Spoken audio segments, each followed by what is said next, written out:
Fala galerinha, seguindo no tema saúde e falando sobre essa definição de saúde que eu tratei no tema anterior, né? Saúde como a capacidade de lidar com a variação, vem aí mais um exemplo que eu acho fundamental também de tratar e que é importantíssimo da nossa saúde, que é a questão do vício, né? E vício aí, quando eu digo vício, eu não falo só de quem é extremamente viciado em substâncias ilegais ou coisas do tipo, não.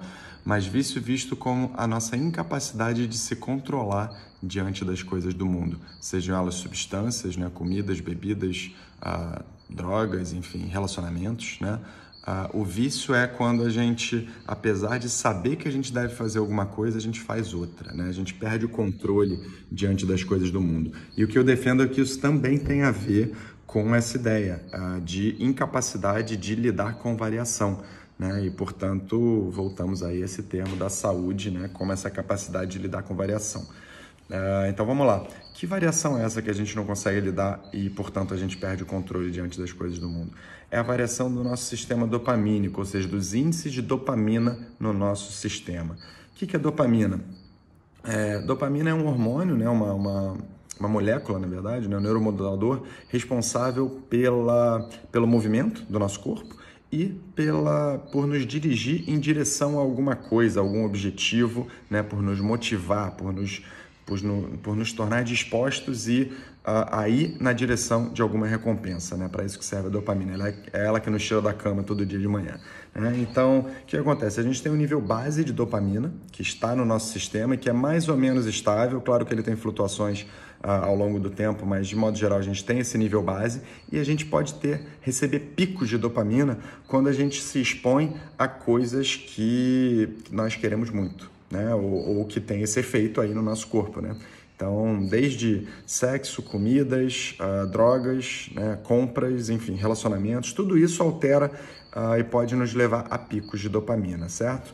Então, o que acontece? Quando a gente consome alguma substância ou passa por alguma situação onde a dopamina é soltada de forma extrema no nosso organismo, o que acontece em seguida é que o nosso organismo fica...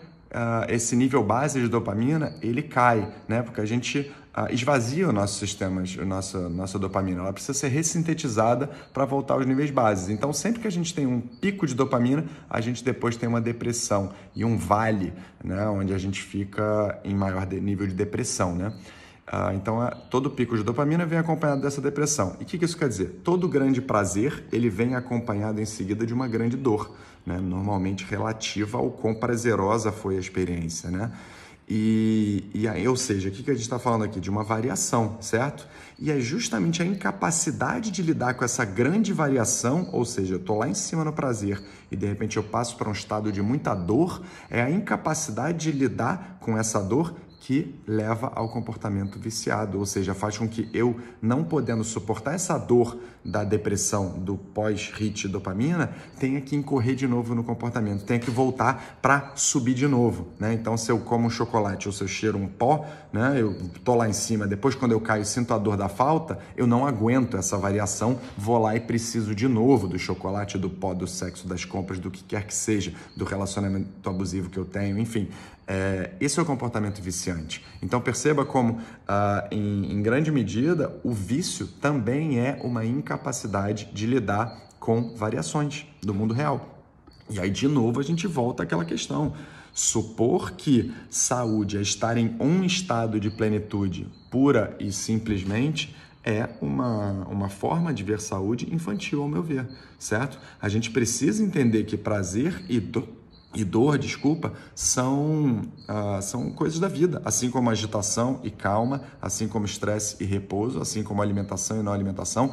A gente precisa entender que isso tudo está extremamente ligado e que a gente precisa passar e aceitar esses momentos de prazer e de dor, do contrário, a gente vai ter problemas para a nossa saúde, certo? Então, supor que a gente pode viver, por exemplo, num estado de pleno prazer, tendo tudo que a gente quer o tempo inteiro, e que isso é o que a gente deve buscar da nossa vida, é infantil, certo? Não é benéfico para a nossa saúde. Pelo contrário, a gente tem que entender que suportar dor é fundamental para que a gente possa prosperar e ser saudável, certo? Então, às vezes, negar desejos ou ter esse autocontrole, essa capacidade de se controlar e dizer não para desejos, né? E não simplesmente a ideia de se permitir e eu mereço, que é propagandeada por aí, né, pela indústria de massa.